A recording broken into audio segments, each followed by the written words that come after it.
Hello friends, আজকে বানাচ্ছি হলো এগ কারি। এগুলোকে ভেজে নিচ্ছি তার জন্য। আর এই যে কিছু ভেজে তুলে রেখেছি। এখানে এই যে আলু কেটে রেখেছি, পেঁয়াজ বাটা, রসুন বাটা, আর এই যে কাঁচা লঙ্কা, আর এই যে একটু পেঁয়াজ কুচিও রেখেছি। এই যে ডিমগুলোকে আমি ঠিক করে তুলে নিচ্ছি। এই যে ফোড়নে এলাচ, দারচিনি, তেজপাতা, আর এখন একটুখানি জিরে দিয়ে দিলাম সব একসাথে ভালোভাবে হওয়ার জন্য। এবার আলুটাকে দিয়ে দেবো। এই যে আলুটাকে লাগিয়েছি, হালকা ভাজা পর লঙ্কা দিয়ে দিয়েছি, লঙ্কা এবার পেঁয়াজটা দিয়ে দেবো। যে পেঁয়াজটা ঢুকিয়ে রেখেছিলাম পেঁয়াজটা দিয়ে দেবো, দিয়ে এখন লাগিয়ে নেবো সবগুলো। একটু নুন দিয়ে দিলাম এর মধ্যে।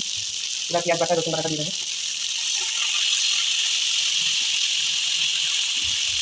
পেঁয়াজ বাটা দিয়ে দিলাম, এবার ধনের গুঁড়োটা দিয়ে দেবো। ধনের গুঁড়ো দিয়ে দিচ্ছি এর মধ্যে। এবার কাশ্মীরি লঙ্কা দিয়ে দেবো, কাশ্মীরি লঙ্কা দিয়ে দিলাম। এবার হলুদটাও দিয়ে দিলাম এর মধ্যে। এবার সবগুলোকে একসাথে কষিয়ে নেবো। এবার এর মধ্যে জল দিয়ে দিলাম, জল দিয়ে নাড়িয়ে নিচ্ছি ব্যাপারটা। এবার এই যে জলটা দিয়ে দিলাম এর মধ্যে। এবার দেখো এটার থেকে তেল তেল বেরিয়ে এসছে। এবার এটার মধ্যে আরেকটু জলটা অ্যাড করে দেবো।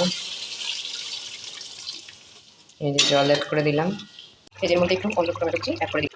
এবার এই যে ডিমগুলোকে দিয়ে করে ছেড়ে দিচ্ছি এর মধ্যে। এই যে লাস্টে আমি একটুখানি চিনি অ্যাড করে দিই।